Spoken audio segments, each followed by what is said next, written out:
അതുപോലെ തന്നെ ഹാർട്ട്, പല പല ബോഡി പാർട്സ് ഇങ്ങനെ പലയിടത്ത് ചെതറിക്കിടക്കാണ്. അതുകൊണ്ട് തന്നെയാണ് ഈ പോയത്തെ, ഡാഡി എന്ന് പറയുന്ന പോയത്തെ ഗൂർണിക്ക ഓഫ് വേൾഡ് ലിറ്ററേച്ചർ എന്ന് നമ്മൾ പറയുന്നത്. ഹലോ HSA ഇംഗ്ലീഷിന്റെ പ്രിയപ്പെട്ട ഉദ്യോഗാർത്ഥികളെ, 150 ഡേയ്സ് സ്റ്റഡി പ്ലാനുമായി എൻട്രി നിങ്ങളുടെ മുൻപിലുണ്ട്.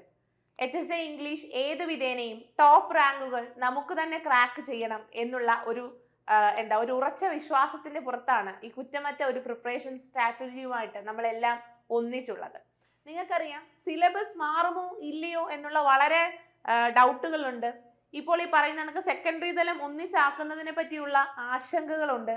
പക്ഷെ നമുക്ക് കൃത്യമായിട്ട് അറിയാവുന്ന ഒരു കാര്യമാണ്, ഒന്ന്, പരീക്ഷ എന്ന് പറയുന്നത് അനിവാര്യമാണ്. അടുത്ത വർഷം തന്നെ ഈ നിൽക്കുന്ന ലിസ്റ്റിൻ്റെയൊക്കെ കാലാവധി കഴിഞ്ഞിട്ട് അടുത്ത വർഷത്തോടു കൂടി തന്നെ പരീക്ഷ കാണും.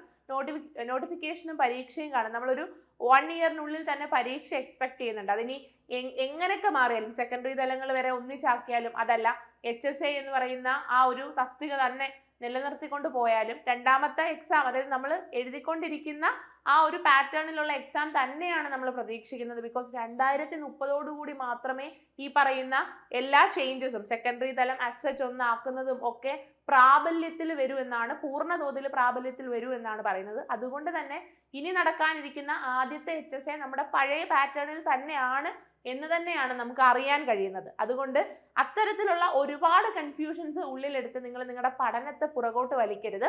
നമുക്ക് അറിയാൻ പറ്റുന്ന എല്ലാ സോഴ്സിൽ നിന്നും നമുക്ക് വളരെ ക്ലിയർ ആയ ഒരു കാര്യമാണ് ഈ പറയുന്ന കണക്ക് 2030 കൂടിയേ ഈ മേർജിങ് ഒക്കെ പൂർണ്ണമായിട്ട് ഫലപ്രാപ്തിയിലോട്ട് വരും. അപ്പം ഇനിയും ഒരുപാട് വർഷങ്ങളുണ്ട്. അതുകൊണ്ട് നമ്മുടെ ആദ്യത്തെ HSAയിൽ വലിയ വ്യത്യാസം ഇല്ല എന്ന് തന്നെ നമുക്ക് വിശ്വസിക്കാം.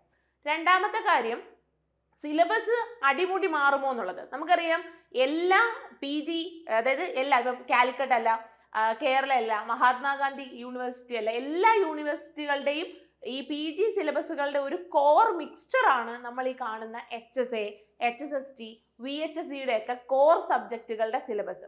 ഇവിടെ പാർട്ട് ബിയിൽ പോയട്രി, പ്രോസ്, ഫിക്ഷൻ, അതുപോലെ തന്നെ അത്തരം കാര്യങ്ങൾ ഡീൽ ചെയ്യുന്ന ആ പാർട്ടാണ് നമ്മൾ എടുക്കുന്നത്. ഇവിടങ്ങളിൽ വരാവുന്ന വ്യത്യാസങ്ങൾ വളരെ ചുരുക്കമായിരിക്കും.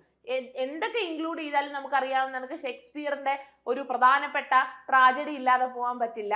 സോ വലിയ വ്യത്യാസങ്ങൾ ഒന്നും തന്നെ നമുക്ക് എക്സ്പെക്ട് ചെയ്യാൻ പറ്റില്ല സിലബസിൽ. പിന്നെയും നമുക്ക് ഒരു പടി ഒന്ന് മുകളിലേക്ക് കയറി ഒരു ചേഞ്ച് വരുന്നെങ്കിൽ അതിൽ ഈ പറയുന്ന കണക്കത്തുള്ള കൾച്ചറൽ സ്റ്റഡീസിന്റെ ഇൻക്ലൂഷനോ അല്ലെങ്കിൽ 3 or 4 കൾച്ചറൽ സ്റ്റഡീസിന്റെ എസ്സേസ് അസച്ച് എസ്സേ പ്രിസ്ക്രൈബ് ചെയ്ത് തന്നിട്ട് സിലബസിൽ ഇൻക്ലൂഡ് ചെയ്യുകയോ ഒക്കെയോ ചെയ്യത്തുള്ളൂ. അല്ലാതെ ഒരു കംപ്ലീറ്റ് ഒരു സിലബസിൽ വ്യത്യാസം വരുത്തില്ല. കഴിഞ്ഞുപോയ HSAയുടെ സിലബസിൽ തന്നെ സ്റ്റിക്ക് ഓൺ ചെയ്തുകൊണ്ട്, എന്നാൽ കൾച്ചറൽ സ്റ്റഡീസിന്റെ ഒരു സാധ്യത കൂടി ഇട്ടുകൊണ്ടാണ് നമ്മൾ ഈ കോഴ്സ് തയ്യാറാക്കുന്നത്. അതുകൊണ്ട് തന്നെ ഏത് ചേഞ്ച് വന്നാലും അതനുസരിച്ച് അഡാപ്റ്റ് ചെയ്യാനും മോഡിഫൈ ചെയ്യാനും നിങ്ങൾക്ക് പറ്റും എന്നുകൂടി നിങ്ങൾ മനസ്സിലുറപ്പിക്കണം. അപ്പോൾ പ്രധാനപ്പെട്ട 2 സംശയങ്ങളാണ് നമ്മൾ ഡിസ്കസ് ചെയ്തത്. അപ്പം ഇത്തരത്തിലുള്ള പല സംശയങ്ങളും നിങ്ങളുടെ പഠനത്തെ കാര്യമായി ബാധിച്ചേക്കാം. അപ്പം അതുകൊണ്ടാണ് ഒരു ക്ലാസ് സ്റ്റാർട്ട് ചെയ്യുന്നതിന് മുൻപ് അതിലൊരു ക്ലാരിഫിക്കേഷൻ തന്നത്. So we can start. Daddy എന്ന് പറയുന്ന പോയം നമുക്ക് സ്റ്റാർട്ട് ചെയ്യാം. നിങ്ങൾക്ക് എല്ലാവർക്കും അറിയാം, സിൽവിയ പ്ലാത്ത് എന്ന് പറയുന്ന റൈറ്റർ. നമ്മൾ ജസ്റ്റ് ഇന്ന് ഡാഡിയുടെ ആ ഒരു ആദ്യത്തെ 2 സ്റ്റാൻസാസ് മാത്രം നോക്കി ജനറൽ തീമും അതുപോലെ തന്നെ ക്രിട്ടിക്കൽ എലമെന്റ്സും ഒക്കെ പറഞ്ഞു പോവുകയാണ് ചെയ്യുന്നത്. ഡീറ്റെയിൽഡ് സ്റ്റഡി വരും ദിവസങ്ങളിൽ നിങ്ങൾക്ക് അവൈലബിൾ ആയിരിക്കും. സോ നമുക്ക് നോക്കാം. സിൽവിയ പ്ലാത്ത് എന്ന് പറയുന്ന റൈറ്റർ നമുക്കറിയാം, IQ 160 ഉണ്ടായിരുന്നു എന്ന് പറയുന്ന, ഫുൾ ബ്രൈറ്റ് സ്കോളർഷിപ്പ് കിട്ടിയ ആദ്യത്തെ, അതായത് ലൈഫിൽ ഒരു 10-30കളിൽ തന്നെ മരണപ്പെട്ടു പോകുന്ന അല്ലെങ്കിൽ സൂയിസൈഡ് അറ്റംപ്റ്റ് ചെയ്യുന്ന ഈ റൈറ്റർ, പക്ഷേ ചരിത്രത്തിൽ അവശേഷിപ്പിച്ച വർക്കുകളുടെ കാഠിന്യം അല്ലെങ്കിൽ ആ വർക്കുകളുടെ ആ ഒരു മനോഹാരിത, അതിൻ്റെ ഒരു ഹെവിനെസ് എന്ന് പറയുന്നത് നമുക്ക് പറയാൻ പറ്റാത്ത അത്രയുമാണ്. അത് ലേഡി ലെസറസ് ആയിക്കോട്ടെ, അതല്ലെങ്കിൽ ഈ പറയുന്ന ബെൽജാർ ആയിക്കോട്ടെ, നമ്മുടെ ഡാഡി എന്ന് പറയുന്ന പോയംസ് ആയിക്കോട്ടെ, പിന്നീട് ലേറ്റർ ഇപ്പം നിങ്ങൾക്ക് സിൽവിയ പ്ലാത്തിന്റെ life is very much mingled with her writings. ഒരുപാട് ഒരു ജക്സ്റ്റാപൊസിഷൻസും പാരലൽസും ഒക്കെ നമുക്ക് കാണാൻ പറ്റുന്നുണ്ട്. ആൻഡ് നമ്മൾ ഡീറ്റെയിൽ ആയിട്ട് ഒന്ന് അനലൈസ് ചെയ്യുമ്പോൾ നമുക്ക് മനസ്സിലാവുന്ന ഒരു കാര്യം, ഓട്ടോബയോഗ്രഫിക്കൽ ടോണിൽ എഴുതിയിട്ടുണ്ട് എങ്കിൽ പോലും എവിടെയൊക്കെയോ പോയറ്റ് നിന്ന് ആ ഒരു പോയറ്റിക് പെർസോണ അവിടെ നിന്ന് മാറുന്നുണ്ട്. അപ്പം നമ്മുടെ പല വർക്ക്സിന്റെയും നറേറ്റർ കുറേ പാരലൽസ് ഉണ്ട് സിൽവിയ പ്ലാത്തുമായിട്ട്. പക്ഷേ ഡെലിബറേറ്റ്ലി, ബോധപൂർവം തന്നെ സ്വയം അതിൽ നിന്ന് സെപ്പറേറ്റ് ചെയ്ത് ഒന്ന് ബാക്ക് നിൽക്കുന്നതും കാണാം. പല മേജർ വർക്ക്സും അവർ ആദ്യം വേറെ പേരുകളിലൊക്കെയാണ് പബ്ലിഷ് ചെയ്തത്. അപ്പൊ നമ്മൾ ആലോചിക്കും, ഇപ്പൊ പണ്ടത്തെ കാലത്താണെങ്കിൽ നമ്മൾ ഈ പറയുന്ന വിക്ടോറിയൻ ഇംഗ്ലണ്ടിനൊക്കെ മുൻപത്തെ കാലത്തെ സ്ത്രീകളെ പറ്റിയൊക്കെ നമുക്ക് ചിന്തിച്ചാൽ, അല്ലെ ആ ഒരു കാലഘട്ടത്തെ സ്ത്രീകളെ പറ്റിയൊക്കെ ചിന്തിച്ചാൽ നമുക്ക് പറയും വിമൻ റൈറ്റേഴ്സിനെ ആരും ഉൾക്കൊള്ളില്ല അല്ലെങ്കിൽ അക്സെപ്റ്റ് ചെയ്യില്ല. അപ്പം അവർക്ക് ഈ സ്യൂഡോണിം എന്ന് പറയുന്നത് ഓക്കെയാണ്. പക്ഷേ പോയറ്റ് ലോറിയറ്റിന്റെ വൈഫായിരുന്ന ടെഡ് ഹ്യൂസ് പോലെ എസ്റ്റാബ്ലിഷ്ഡ് ആയിട്ട് ഉണ്ടായിരുന്ന ഒരു ഹസ്ബൻഡിന്റെ വൈഫായിരുന്ന ഒരു റൈറ്റർ പിന്നീട് സ്വയം എസ്റ്റാബ്ലിഷ് ചെയ്തതും ആയ ഒരു റൈറ്റർ എന്തിനാണ് സ്യൂഡോണിമിൽ എഴുതിയത്? അതുപോലും ഈ ഒരു സെപ്പറേഷന് വേണ്ടിയാണ്. ഈ ഒരു ഞാനല്ല, എൻ്റെ പേഴ്സണാലിറ്റി അല്ല, എൻ്റെ കാര്യങ്ങളല്ല ഞാൻ എഴുതുന്നത്, ഞാൻ കുറച്ച് മാറി നിന്നാണ് എഴുതുന്നത്, അല്ലെങ്കിൽ ദിസ് ഈസ് കംപ്ലീറ്റ്ലി വേറൊരാളാണ് എന്നൊരു ഇമേജ് സൃഷ്ടിക്കാനൊക്കെയാണ് അത്തരത്തിലുള്ള ടെക്നിക്സ് യൂസ് ചെയ്തത്. ആൻഡ് നിങ്ങൾക്കറിയാവുന്ന മറ്റൊരു കാര്യം ഞാൻ പറയട്ടെ, ഓട്ടോ പ്ലാത്തിനെയാണ്, അതായത് സിൽവിയ പ്ലാത്തിന്റെ അച്ഛനായ ഓട്ടോ പ്ലാത്തിനെയാണ് ഈ പോയത്തിലുടനീളം റെഫർ ചെയ്യുന്നതെന്ന് നമുക്ക് നന്നായി അറിയാം, അല്ലെ? പക്ഷേ പുതിയ ക്രിറ്റിസിസംസ് ഒക്കെ വരുമ്പം പലയിടത്തും ഓട്ടോ പ്ലാത്തിനെ ഫാദർ എന്ന് വിളിച്ച് വളരെ സ്നേഹത്തോടു കൂടി സിൽവിയ അഡ്രസ് ചെയ്തിരിക്കുന്ന മറ്റു പല വർക്ക്സും ഉണ്ട്. So there is A confusion, അല്ലെ? അപ്പൊ തീർച്ചയായിട്ടും അവിടെ ഒരു കൺഫ്യൂഷൻ വരുന്നു, ഒരു ഡൗട്ട് വരുന്നു. ശരിക്കും ഈ ഡാഡി എന്ന് പറയുന്നത് സിൽവിയ പ്ലാത്തിന്റെ ഡാഡിയാണോ, അതോ ഓട്ടോ പ്ലാത്ത് എന്ന് പറയുന്ന പേഴ്സണാലിറ്റി അല്ലേ, അതോ സിൽവിയയുടെ കുഞ്ഞുങ്ങളുടെ ഡാഡിയാണോ എന്നൊരു ക്വസ്റ്റ്യൻ വരുന്നു. യെസ്, അത് ടെഡ് ഹ്യൂസ് ആണോ എന്നൊരു ക്വസ്റ്റ്യൻ വരുന്നു. ആൻഡ് നമ്മൾ സിൽവിയയുടെ ബയോഗ്രഫി അല്ലെങ്കിൽ സിൽവിയയുടെ ലൈഫൊക്കെ നമുക്ക് അനലൈസ് ചെയ്യുമ്പോൾ നമുക്ക് മനസ്സിലാവുന്ന കാര്യം, ടെഡ് ഹ്യൂസുമായിട്ട് ഇവർക്ക് ഒരുപാട് ഇഷ്യൂസ് ഉണ്ടാവുന്നു. ടെഡ് ഹ്യൂസിന് വേറൊരു റിലേഷൻ ഉണ്ട്. ആൻഡ് അതൊക്കെ already very much mental issues and depression ഉള്ള ബ്ലൂസിലായിരുന്ന സിൽവിയ പ്ലാത്തിനെ ഭീകരമായി ബാധിക്കുന്നു. ആൻഡ് പലപ്പോഴും പിന്നീട് പിൽക്കാലത്ത് സിൽവിയയുടെ പല വർക്ക്സിനെയും പുറം ലോകം കാണുക പോലും ചെയ്തിരുന്നില്ല. അത്തരത്തിലൊക്കെ റാഷ് എഡിഷൻസ് ഒക്കെ എഡിറ്റിംഗ് ഒക്കെ ഉണ്ടായിട്ടുണ്ടെന്ന് നമ്മൾ അറിയുന്നു.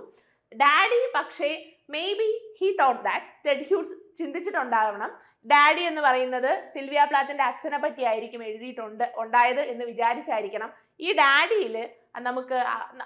നമുക്ക് അവൈലബിൾ ആയത്, അതായത് നമുക്ക് വായിക്കാനും മനസ്സിലാക്കാനും ഒക്കെ അവൈലബിൾ ആയത്. അദ്ദേഹം അങ്ങനെയായിരിക്കണം ചിന്തിച്ചിട്ടുണ്ടാവുക. പക്ഷേ ഇൻ ബിറ്റ്വീൻ ലൈൻസ് നോക്കുമ്പം ഇടയ്ക്കിടയ്ക്ക് ഈ റെഫറൻസുകൾ, ഈ പാരലൽസ് നമുക്ക് കാണാൻ പറ്റും. അപ്പൊ നമുക്കൊരു ക്വസ്റ്റ്യൻ വരും, ആക്ച്വലി സിൽവിയ ഡാഡി ബാസ്റ്റഡ് എന്ന് വിളിക്കുന്ന ഡാഡി ആരാണത്? ടെഡ് ഹ്യൂസ് ആണോ അതോ നമ്മുടെ സ്വന്തം സിൽവിയയുടെ അച്ഛനായ ഓട്ടോ പ്ലാത്ത് ആണോ എന്നൊരു ക്വസ്റ്റ്യൻ നമുക്ക് വരും. സോ അത്തരത്തിലുള്ള വളരെ ക്രിട്ടിക്കൽ എക്സാമിനേഷൻസ് നടത്തേണ്ട ആവശ്യകത ഉള്ളൊരു പോയമാണ് നമ്മൾ ഡീറ്റെയിൽ തന്നെ കവർ ചെയ്യുന്നുണ്ട്. ഇപ്പൊ നമുക്ക് ആദ്യത്തെ 2 സ്റ്റാൻസാസ് നോക്കാം. ഒരുപാട് കാര്യങ്ങൾ പറയാനുണ്ട്, ഒരുപാട് ഇലമെന്റ്സ് ഉണ്ട്. ജൂയിഷ് എലമെന്റ്സ് വരുന്നുണ്ട്, വാറിന്റെ റെഫറൻസ് വരുന്നുണ്ട്, ബ്ലാക്ക് എന്ന് പറയുന്ന വേർഡ് റിപ്പീറ്റ് ചെയ്ത് വരുന്നുണ്ട്, റെപ്പറ്റീഷൻസ് തന്നെ ഒരുപാട് വരുന്നുണ്ട്. ഇച്ച് ഇച്ച് ഇച്ച് എന്നൊക്കെ പറഞ്ഞ് പോയം പറയുന്നുണ്ട്. ഐ എന്നുള്ള രീതിയിലാണ്, ജർമ്മൻ ലാംഗ്വേജിലുള്ളതാണ് ഇച്ച് ഇച്ച് ഇച്ച്. So she's actually trying to speak, പക്ഷെ തൊണ്ടയിൽ നിന്ന് സൗണ്ട് വരുന്നില്ല. വാർസ് വാർസ് വാർസ് ഇത്തരത്തിലൊക്കെയുള്ള കുറേ ഫ്രേസുകൾ, ഐ ഡു. സോ അത്തരത്തിലുള്ള കുറേ ഫ്രേസുകളും വേർഡ്സും റിപ്പീറ്റ് ചെയ്ത് വരുന്ന ഒരു പോയം കൂടിയാണ് ഡാഡി. നമുക്ക് ഡീറ്റെയിൽ ആയിട്ട് നോക്കാം. So starting from the general summary of the poem, Daddy is a powerful and emotional poem that explores the complex and very വളരെയധികം സഫോക്കേറ്റഡ് ആയിട്ടുള്ള അല്ലെങ്കിൽ വളരെ അധികം സ്ട്രെയിൻഡ് ആയിട്ടുള്ള അച്ഛനും മകളും തമ്മിലുള്ള റിലേഷൻഷിപ്പ് എക്സ്പ്ലോർ ചെയ്യുന്ന ഒരു പവർഫുള്ളും അതേസമയം ഇമോഷണലും ആയ പോയമാണ് ഡാഡി എന്ന് പറയുന്നത്. The speaker describes their father as a dominant, oppressive figure, comparing him to a Nazi and a vampire. ഒരു നാസി ആയിട്ട്, നമ്മളിപ്പോൾ സർഫസ് ലെവലിലാണ് നിൽക്കുന്നത്, ഒരു നാസി ആയിട്ടും രക്തം കുടിക്കുന്ന ഒരു വാമ്പയർ ഒക്കെ ആയിട്ടും ആരെ സിൽവിയ കമ്പയർ ചെയ്യുന്നു? ഓട്ടോ പ്ലാത്തിനെ കമ്പയർ ചെയ്യുന്നുണ്ട്. Conveying feelings of fear, anger and resentment. അപ്പം ടോട്ടലി വളരെ ടർബുലന്റ് ആയിട്ടുള്ള, വളരെ ഇമോഷണൽ ടർമോയിൽസ് ഉള്ള ഒരു പോയമായിട്ട് തന്നെയാണ് നമ്മൾ ഡാഡിയെ കാണുന്നത്. Throughout the poem, Plath uses vivid imagery and metaphor to express the speaker's complicated emotions, including a desire for independence. അച്ഛന്റെ അതോറിറ്റേറ്റീവ് പവറിൽ നിന്ന് ഒരു സ്വാതന്ത്ര്യം, ഒരു ഇൻഡിപെൻഡൻസ് ഒക്കെ നമ്മുടെ പോയറ്റ് ആഗ്രഹിക്കുന്നുണ്ട്. And A need for approval. അപ്പൊ നമുക്കൊരു കൺഫ്യൂഷൻ വരും. ഒരേ സമയം അച്ഛനിൽ നിന്നുള്ള അംഗീകാരവും വേണം, അതേസമയം അച്ഛനിൽ നിന്നുള്ള ഇൻഡിപെൻഡൻസ് വേണം. പോയം നമ്മൾ ഡീറ്റെയിൽ പഠിക്കുമ്പോൾ നമ്മൾ കാണും, ഒരു ബൂട്ടിലകപ്പെട്ട ഒരു കാലിനെ പോലെ സഫോക്കേഷൻ ആണെന്നാണ് പറയുന്നത്. പക്ഷെ അറ്റ് ദി സെയിം ടൈം അച്ഛൻ തിരിച്ചു വരാൻ ആര് പ്രാർത്ഥിക്കുന്നു? സിൽവിയ പ്ലാത്ത് പ്രാർത്ഥിക്കുന്നു. സിൽവിയ പ്ലാത്തിന് 8 വയസ്സുള്ളപ്പോഴാണ് ഓട്ടോ പ്ലാത്ത് മരണപ്പെടുന്നത്. ആൻഡ് ഇവിടെ പല കാര്യങ്ങളുണ്ട്. നമ്മൾ സിൽവിയ പ്ലാത്തിന്റെ ആ ഒരു, ഇപ്പം നിങ്ങൾക്ക് അറിയാം, അവരുടെ ലെറ്റേഴ്സ് വളരെ ഫേമസ് ആണ്. ലെറ്റേഴ്സിനകത്തൊക്കെ കൃത്യമായിട്ട് പറയുന്ന ഒരു കാര്യമാണ്, ഈ 8 വയസ്സ് വരെ അല്ലെങ്കിൽ ഒരു 10 വയസ്സ് വരെ വളരെ ഹാപ്പി ആയിരുന്ന ഒരു ചൈൽഡ്ഹുഡ് ആയിരുന്നു പ്ലാത്തിനുണ്ടായിരുന്നത്. വളരെ ഹാപ്പി ആയിരുന്ന, സാധാ കുട്ടികൾ വരയ്ക്കുന്ന തരത്തിലുള്ള പെയിന്റിങ്സ് ആണ് അവർ വരയ്ക്കുന്നതെന്ന് പറയുന്നു. പിന്നെ എപ്പോഴാണ് ഈ ഷിഫ്റ്റ് ഉണ്ടാവുന്നത്? നമ്മൾ ഈ കാണുന്ന ഡിപ്രസ്ഡ് ആയിട്ടുള്ള അല്ലെങ്കിൽ മെന്റൽ ഇൽനെസ് ഉള്ള സിൽവിയയിലോട്ടുള്ള ആ ഒരു എപ്പോഴാണ് ചേഞ്ച് വരുന്നത്? മേ ബി അച്ഛൻ ഇല്ലായ്മയിൽ നിന്നാവാം അത്. അതുപോലെ തന്നെ ഇത്തരത്തിലുള്ള ഇഷ്യൂസ് ഉള്ളത് കൊണ്ട് തന്നെ സിൽവിയ പ്ലാത്തിന്റെ അമ്മ എന്ത് ചെയ്തു? ഇവരെ റെസ്ട്രിക്ട് ചെയ്തു. ഗ്രേവ് വിസിറ്റ് ചെയ്യുന്നതിൽ നിന്ന് ഒരു പ്രായം വരെ റെസ്ട്രിക്ട് ചെയ്തു. ഇപ്പൊ മരിച്ചു പോയ ഒരാളോട് നമുക്ക് ദേഷ്യം തോന്നത്തില്ല. നമ്മളെ ഇട്ടിട്ട് പോയി എന്നുള്ള രീതിയിൽ മരിച്ചു പോയ ഒരാളോട് നമുക്ക് ദേഷ്യം തോന്നത്തില്ല. നമുക്ക് ദേഷ്യം തോന്നുന്നത് അച്ഛൻ മരിച്ചെടുത്തേക്ക് തന്നെ വിടാത്ത അമ്മയോടാണ്. സോ അവിടെയും അപ്പൊ അമ്മയോടുള്ള ഒരു ദേഷ്യം നമുക്ക് ഈ പോയത്തിലുടനീളം എവിഡന്റ് ആണ്.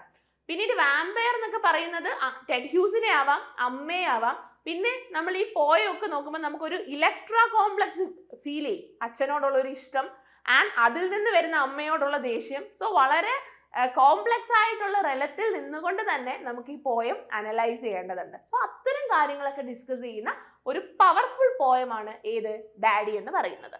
So the speaker also grapples with the legacy of their father's past and the impact it has on their own identity. അപ്പോൾ ഒരു ഐഡന്റിറ്റി ക്രൈസിസ് നമുക്ക് വളരെ എവിഡന്റ് ആയിട്ട് കാണാൻ പറ്റും. അച്ഛൻ എന്ന് പറയുന്നത് നാസി ആണെന്ന് പറയുന്നുണ്ട്, അദ്ദേഹത്തിന് ജർമ്മൻ ഒറിജിൻസ് ആണ് ഉള്ളതെന്ന് പറയുന്നുണ്ട്, അദ്ദേഹത്തിന്റെ ആര്യൻ ഐസിനെ പറ്റി സ്പീക്ക് ചെയ്യുന്നു, അദ്ദേഹത്തിന്റെ ജർമ്മൻ ലാംഗ്വേജിനെ പറ്റി പറയുന്നുണ്ട്. അപ്പം ഒപ്രസ്ഡ് ആണോ ഒപ്രസർ ആണോ എന്നൊരു ക്വസ്റ്റ്യൻ ഉണ്ട്. അച്ഛൻ ഒപ്രസർ ആണ് എങ്കിൽ അമ്മയ്ക്കൊരു ജൂയിഷ് ഒറിജിൻസ് ആണുള്ളത്. സോ സ്വന്തം ഐഡന്റിറ്റി ആരാണ്? അച്ഛൻ ഈ ജർമ്മൻസിന്റെ കൂടെ നിന്ന് എന്താ ഇത്തരത്തിലുള്ള നാസി ഐഡിയാസ് പ്രചരിപ്പിക്കുമ്പം ഇപ്പുറത്ത് സ്വന്തം അമ്മ ഒരു ജൂ ആണ്, ഒപ്രസ്ഡ് ആണ്. അപ്പം ഇവരുടെ രണ്ടുപേരുടെയും മകളായ തൻ്റെ ഐഡന്റിറ്റി എന്താണ് എന്നുള്ളത് വളരെ ഇമ്പോർട്ടൻ്റ് ആയിട്ടുള്ള ഒരു ചോദ്യമാണ്. താൻ ആരുടെ കൂടാണ് നിൽക്കേണ്ടത്, തനിക്ക് റൂട്ടുണ്ടോ എന്നുള്ള കാര്യങ്ങളൊക്കെ സിൽവിയ എക്സ്പ്ലോർ ചെയ്യുന്നു. ആൻഡ് ആക്ച്വലി ഇദ്ദേഹം ജർമ്മൻ സോൾജേഴ്സിൻ്റെ കൂടെ ഒന്നും വർക്ക് ചെയ്തിട്ടില്ലെങ്കിൽ പോലും this can be A parallel. Like ഇവരുടെ ഒറിജിൻസ് അവിടെ ഉണ്ട്, പിന്നെ അച്ഛൻ ഭയങ്കര പവർ എക്സേർട്ടിങ് ആയിരുന്നു, ഭയങ്കര അതോറിറ്റേറ്റീവ് ആയിരുന്നു, അത്തരം കാര്യങ്ങൾ വരും. ദെൻ അന്നത്തെ സമയത്ത് ആ വേൾഡ് വാറിൻ്റെ ഒരു പിക്ചർ നമുക്ക് ഇവിടെ കാണാൻ പറ്റും. ഇതിന്റെ രണ്ടിനും ഇടയ്ക്ക് ഐഡന്റിറ്റി ഇല്ലാതെ പോയ ആൾക്കാരെ പറ്റിയൊക്കെ പോയം സംസാരിക്കുന്നുണ്ട്. വാർസ് വാർസ് വാർസ് എന്ന് പറയുന്ന ആ ലൈൻ തന്നെ വളരെ ഇമ്പോർട്ടൻ്റ് ആയിട്ടുള്ള ലൈനാണ്. പിന്നെ നമ്മൾ ഈ പോയം അനലൈസ് ചെയ്യുമ്പോൾ പലയിടത്തായിട്ട് പല ബോഡി പാർട്സിനെ നമ്മൾ കാണുന്നുണ്ട്. ഫൂട്ട്, അതുപോലെ തന്നെ ഹാർട്ട്, പല പല ബോഡി പാർട്സ് ഇങ്ങനെ പലയിടത്ത് ചെതറിക്കിടക്കാണ്. അതുകൊണ്ട് തന്നെയാണ് ഈ പോയത്തെ, ഡാഡി എന്ന് പറയുന്ന പോയത്തെ ഗൂർണിക്ക ഓഫ് വേൾഡ് ലിറ്ററേച്ചർ എന്ന് നമ്മൾ പറയുന്നത്. അപ്പം ആ ഒരു പിക്ചറിന്റെ പ്രത്യേകത എന്താണെന്ന് നിങ്ങൾക്ക് അറിയാം. അതുപോലെ തന്നെ പലയിടത്തായിട്ട് ബോഡി പാർട്സ് ഇങ്ങനെ ചിതറി കിടക്കുന്നതിന്റെ ഒരു ഇമേജസ് ഒക്കെ നമുക്ക് ഈ പോയത്തിൽ കിട്ടുന്നുണ്ട്. ഇതെല്ലാം മനസ്സിൽ നമ്മൾ ഓർത്തുകൊണ്ട് വേണം പോയം സ്റ്റാർട്ട് ചെയ്യാൻ തന്നെ. Then the poem builds towards a dramatic conclusion where the speaker declares their independence and reject their father's influence. അപ്പം പോയം തുടങ്ങുമ്പം പോയത്തിന്റെ ഫസ്റ്റ് ലൈൻ നിങ്ങൾക്ക് അറിയാം, ഒരു നേഴ്സറി, ഒരു ടർബോ ലൈക്ക് റൈം സ്കീമിലാണ് തുടങ്ങുന്നത്. ഡോണ്ട് ഡു എന്നുള്ള അച്ഛൻ്റെ ആ ഒരു രീതി ഉണ്ടല്ലോ, പവർഫുൾ ആയിട്ട് നമ്മുടെ വീട്ടിലും അത് ചെയ്യരുത് എന്ന് പറയുമല്ലോ. അപ്പൊ ആ ഒരു രീതിയിലാണ് തുടങ്ങുന്നത്. പക്ഷെ പോയത്തിന്റെ അവസാനം പോയം പറയുന്നുണ്ട് ഐ ഡു, ഞാൻ ചെയ്യും. അപ്പം അവിടുന്ന് ഒരു തുടക്കത്തിലെ അച്ഛന്റെ കൺട്രോളിൽ വളർന്ന ആ ഒരു ബാല്യത്തിൽ നിന്ന് അവസാനം ആവുമ്പോഴത്തേക്കിന് ആ ഒരു ഇൻഡിപെൻഡൻസ് ഡിക്ലെയർ ചെയ്യുന്നുണ്ട്. സോ അതിനെ പറ്റിയാണ് പറയുന്നത്. ആൻഡ് ഫാദറിന്റെ ഇൻഫ്ലുവൻസിനെ എല്ലാം റിജക്റ്റും ചെയ്യുന്നുണ്ട്.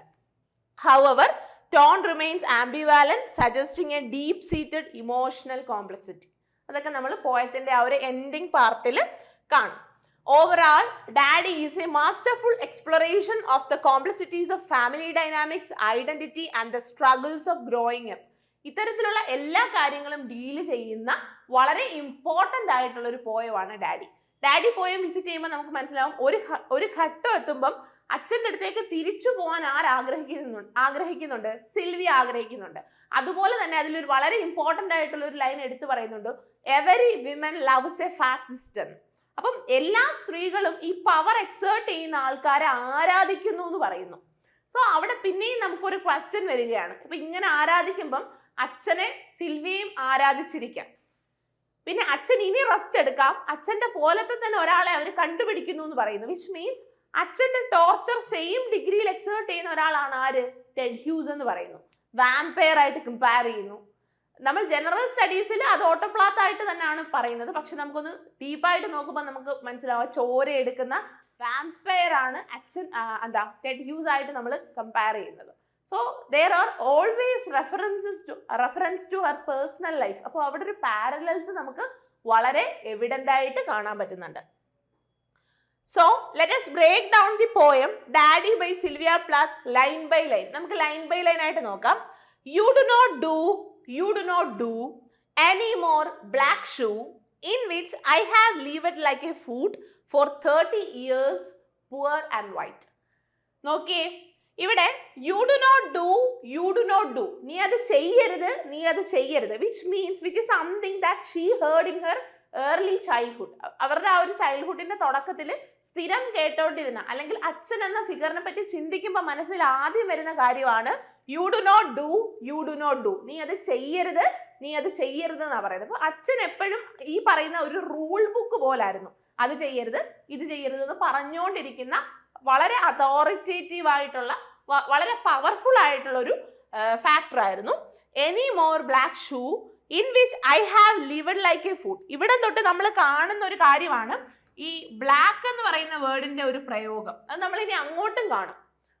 അപ്പം ഇനി അതില്ല. Any more black shoe in which I have lived like a foot. ഞാനൊരു കാൽപാദം പോലെ ഈ ബ്ലാക്ക് ഷൂവിൻ്റെ അകത്ത് ഇത്രയും നാളും ജീവിച്ചിട്ടുണ്ടിരുന്നത്. Because I was totally restricted. ഞാൻ ഈ ഒരു പവർ സെന്ററിന്റെ അകത്തായിരുന്നു ഇത്ര നാൾ. ഒരു ബ്ലാക്ക് ഷൂവിന്റെ അകത്താണ് ഒരു ഫൂട്ട് പോലെ ഞാൻ കഴിഞ്ഞതെന്നാണ് പറയുന്നത്. For 30 years poor and white. 30 വർഷം. അപ്പം she's actually carrying the generational trauma inside. ആ ഒരു ജനറേഷണൽ ട്രോമയകത്ത് ഈ 30 വർഷവും ഞാൻ കൊണ്ടുവന്നു. നിങ്ങൾക്കറിയാം, ഈ ഡാഡി എന്ന് പറയുന്ന പോയത്തിന്റെ ഡേറ്റ് ഓഫ് പബ്ലിക്കേഷൻ കഴിഞ്ഞ HSA ഇംഗ്ലീഷിന് ചോദിച്ചിട്ടുണ്ട്. അപ്പം അതിന്റെ ഒരു ഇമ്പോർട്ടൻസ് എന്ന് പറഞ്ഞാൽ actually she's writing this poem after 1 month of separation from Ted Hughes. Ted ഹ്യൂസുമായിട്ട് ഈ പറയുന്ന ടെഡ് ഹ്യൂസിന് മറ്റൊരു റിലേഷൻഷിപ്പ് ഉണ്ടെന്ന് അറിയുന്നു. അവിടെ നിന്ന് പിരിഞ്ഞതിന് ശേഷം കറക്റ്റ് 1 മാസം കഴിഞ്ഞപ്പോഴാണ് ആരെന്തെഴുതുന്നത്? നമ്മുടെ സിൽവിയ പ്ലാത്ത് ഈ പോയം എഴുതുന്നത്. അപ്പൊ പിരിഞ്ഞു വന്നിട്ടുള്ള 2 കുട്ടികളെയും കൊണ്ട് ഒറ്റയ്ക്ക് ജീവിച്ച് തുടങ്ങിയതിന് ശേഷമുള്ള എഴുത്താണ്. ആൻഡ് ഈ പോയം എഴുതി കഴിഞ്ഞ ഒരു 4-5 മാസം കഴിയുമ്പോൾ അവരെന്ത് ചെയ്യുന്നു? 3rd സൂയിസൈഡ് അറ്റംപ്റ്റ് നടത്തുന്നു, മരണപ്പെടുന്നു. അതുകൊണ്ട് തന്നെ ഇത് കഴിഞ്ഞിട്ട് ഇത് എന്നാണ് പബ്ലിഷ് ചെയ്ത് വന്നത് എന്നുള്ളതൊക്കെ നമുക്ക് വളരെ ഇമ്പോർട്ടൻ്റ് ആണ്. അതുകൊണ്ടാണ് HSAയിൽ ആ ക്വസ്റ്റ്യൻ ചോദിച്ചത്. അപ്പൊ അതിന്റെ ആ ഒരു ലോജിക്ക് നമുക്ക് മനസ്സിലാക്കാൻ പറ്റണം. സോ 30 വർഷം ഏതാണ്ട് അവരുടെ ജീവിതം അവസാനിക്കുന്ന ആ സമയമാവുന്നു. 30 വർഷം ഞാൻ അവിടാണ് താമസിച്ചത്. പൂവർ ആൻഡ് വൈറ്റ് ആയിട്ട് ജീവിച്ച അച്ഛൻ ആ ഏർപ്പെടുത്തി തന്ന ആ ഒരു മെന്റൽ ട്രോമയിലാണെന്ന് പറയുന്നു. The speaker addresses their father saying he no longer has control over them. അവരുടെ പുറത്ത് ഇനി കൺട്രോൾ ഒന്നുമില്ല. അതാണ് ആ വാക്ക് എനി മോർ കാണിക്കുന്നത്. ഇനി യാതൊരു കൺട്രോളും ഇല്ല എന്ന് പറയുന്നു. The black shoe represents the father's oppressive presence. അപ്പൊ ബ്ലാക്ക് എന്ന് പറയുന്ന ആ വേർഡ് വിച്ച് ഇസ് ആക്ച്വലി ഒട്ടും നമുക്കത് എത്തിക്കലായിട്ട് നമുക്ക് അങ്ങനെ പറയാൻ പറ്റത്തില്ല. പക്ഷെ ആ ഒരു പോയത്തിൽ അവർ യൂസ് ചെയ്തത് ബ്ലാക്ക് ഷൂ എന്ന് പറയുന്ന വാക്ക് ഉപയോഗിച്ചത്. ഷൂ എന്ന് പറയുന്നത് ആ ഒരു കൺഫൈൻമെന്റിനെയും ബ്ലാക്ക് എന്ന് പറയുന്നത് ആ ഒരു ഒപ്രസീവ് പ്രസൻസിനെയാണ് പറയുന്നത്. The speaker feels trapped like a food confined in A shoe. ഒരു ഷൂവിൻ്റെ അകത്ത് കിടക്കുന്ന ഒരു ഫൂട്ട് പോലെ കൺഫൈൻഡ് ആയിട്ടാണ് സ്പീക്കർക്ക് എന്ത് ചെയ്യുന്നത്? തോന്നുന്നത്. Barely daring to breathe or achoo. Okay, ശരിക്കും ഒന്ന് ശ്വസിക്കാൻ പറ്റാതെ, ഒന്ന് സ്നീസ് ചെയ്യാൻ പറ്റാതെ ഞാൻ അതിൻ്റെ അകത്ത് ഇങ്ങനെ സഫോക്കേറ്റ് ചെയ്ത് ജീവിക്കുമായിരുന്നു ഇത്ര നാളും.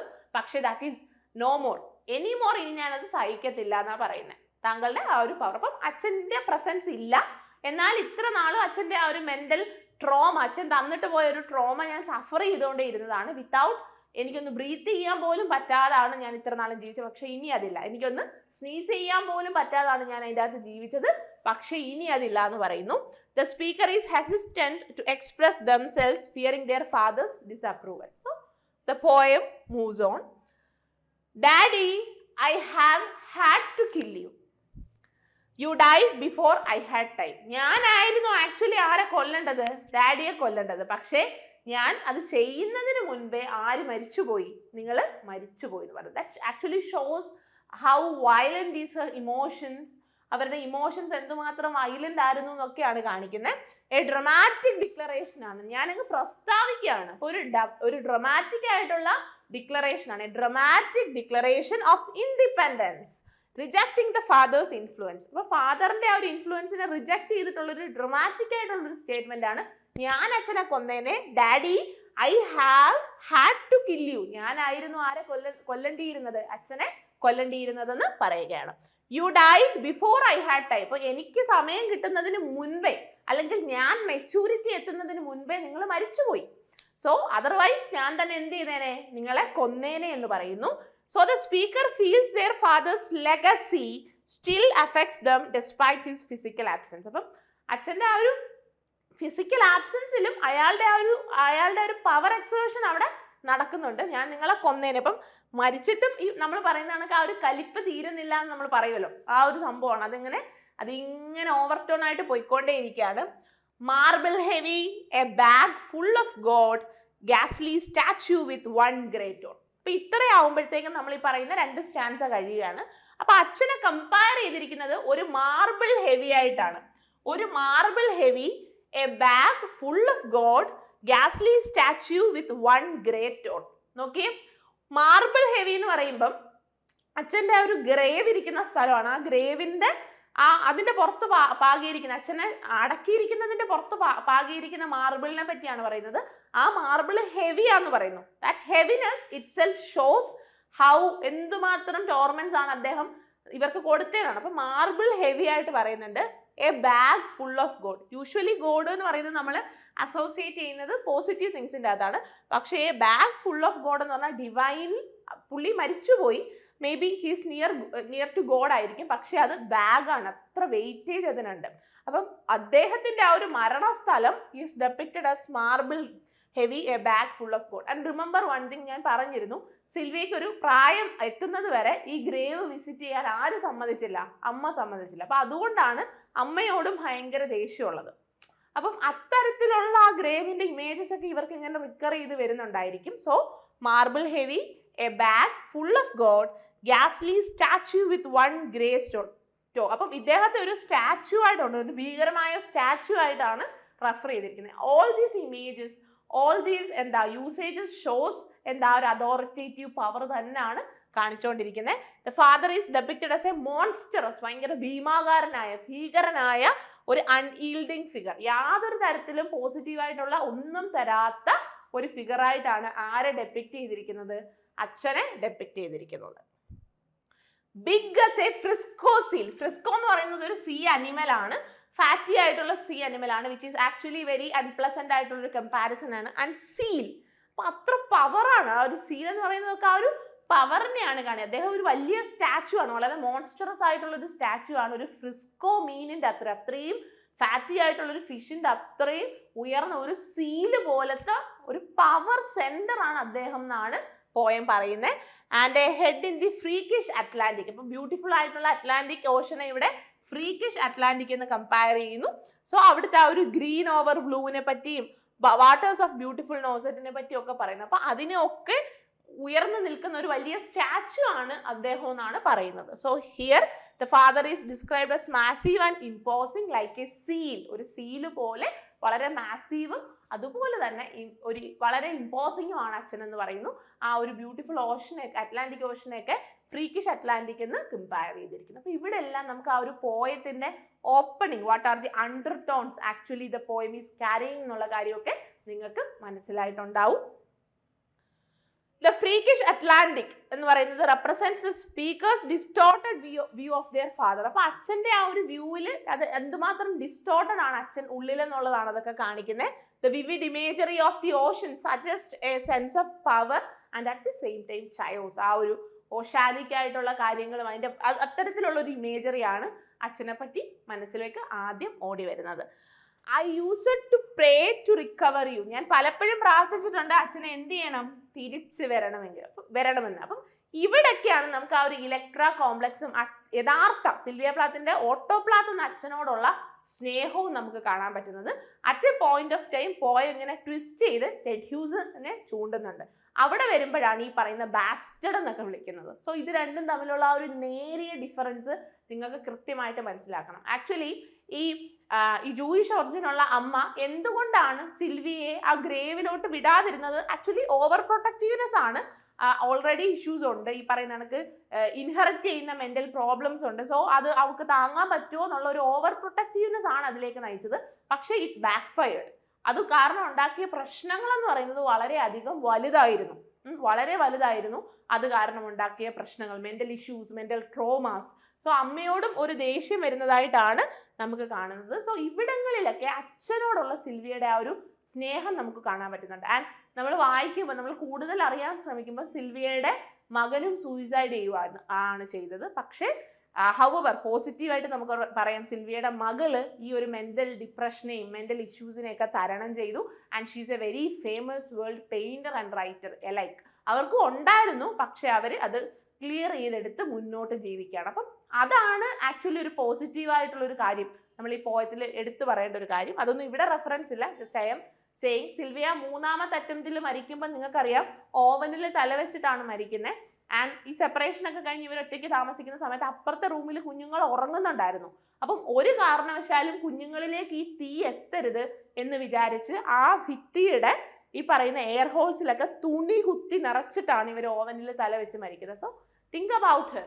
നിങ്ങൾക്ക് ഒരുപാട് ചിന്തിക്കാനും ഒരുപാട് ആലോചിക്കാനും ഒരുപാട് കാര്യങ്ങൾ പുതിയതായിട്ട് കൾച്ചറൽ സ്റ്റഡീസ് ഒക്കെ ആയിട്ട് റിലേറ്റ് ചെയ്ത് പറയാനും ഫോണിറ്റിക്സ് പറഞ്ഞ് പഠിക്കാനും ഒക്കെ പറ്റുന്ന വളരെ കോംപ്രിഹെൻസീവ് ആയിട്ടുള്ള വളരെ ഇന്നവേറ്റീവ് ആയിട്ടുള്ളൊരു കോഴ്സായിട്ടാണ് ഈ HSA ഇംഗ്ലീഷ് നിങ്ങളുടെ ഫ്രണ്ടിൽ വരുന്നത്. നമ്മൾ ഡാഡി പോയ ഓപ്പൺ ചെയ്തിട്ടില്ല, നമ്മൾ ജസ്റ്റ് അതിൻ്റെ ബാക്ക്ഗ്രൗണ്ട്സ് ഇങ്ങനെ പറഞ്ഞുകൊണ്ടിരിക്കുകയാണ് കുറേ. ബിക്കോസ് അത്രയും അതിൻ്റെ ആവശ്യമുണ്ട്. നിങ്ങൾ ചോദിക്കും മൈന്യൂട്ട് ഡീറ്റെയിൽസ് വരെ ആക്ച്വലി വേണോ എന്ന്. അപ്പം ഞാൻ പറയും വേണം. ബിക്കോസ് കഴിഞ്ഞ തവണത്തെ ക്വസ്റ്റ്യൻസിൽ വളരെ ഇൻഡെപ്ത് ആയിട്ടുള്ള ക്വസ്റ്റ്യൻസ് കാണാം, വളരെ മൈന്യൂട്ട് സ്റ്റാൻസേഴ്സ് കൗണ്ട് ചെയ്യുന്ന ക്വസ്റ്റ്യൻസ് ഒക്കെ നമുക്ക് കാണാനുണ്ട്. അപ്പം നമുക്കൊരു ഓവറോൾ ഐഡിയ വേണം. നമുക്ക് സ്റ്റാൻസ വൈസ് തന്നെ നമുക്ക് സമ്മറി ഒക്കെ പഠിക്കേണ്ടതുണ്ട്. ഈ പറയുന്ന റിസർച്ച് ഗേറ്റ് ഉൾപ്പെടെയുള്ള പലയിടത്തു നിന്നും വായിച്ച പലതരം കൾച്ചറൽ സ്റ്റഡീസും തിയറിയും നമുക്ക് ഇന്റർമിംഗിൾ ചെയ്യേണ്ടതുണ്ട്. ഒരുപാട് ക്വസ്റ്റ്യൻസ് വർക്കൗട്ട് ചെയ്യേണ്ടതുണ്ട്. 1 വർഷം എന്ന് പറയുന്നത് ഒട്ടും വലിയൊരു പീരീഡേ അല്ല. ഈ 150 ഡേയ്സ് സ്റ്റഡി പ്ലാനിൽ നമ്മുടെ കൂടെ വന്ന് നിങ്ങളത് പഠിച്ചു തീർന്നാൽ മാത്രമേ ഒരു പ്രോപ്പറായ റിവിഷനായിട്ട് നിങ്ങൾക്കിത് മുന്നോട്ട് കൊണ്ടുപോകാൻ പറ്റും. അപ്പം നമ്മുടെ പുതിയ ബാച്ചിൻ്റെ ഓപ്പണിംഗ് ഡേറ്റ് ഒക്കെ പ്രഖ്യാപിച്ചിട്ടുണ്ട്. 3rd ബാച്ചിൻ്റെ ഓപ്പണിംഗ് ഡേറ്റ് ഒക്കെ പ്രഖ്യാപിച്ചിട്ടുണ്ട്. സോ നമുക്ക് ഇപ്പം തന്നെ പഠിച്ച് തുടങ്ങേണ്ടതുണ്ട്. സോ നന്നായിട്ട് പ്രിപ്പയർ ചെയ്യുക, സിലബസ് അറിഞ്ഞ് പഠിക്കുക. ഓക്കെ, യാതൊരു കൺഫ്യൂഷൻസും വേണ്ട. എന്തായാലും എക്സാം ഉണ്ടാവും, അത്തരത്തിലുള്ള യാതൊരു ടെൻഷൻസും വേണ്ട. Thank you.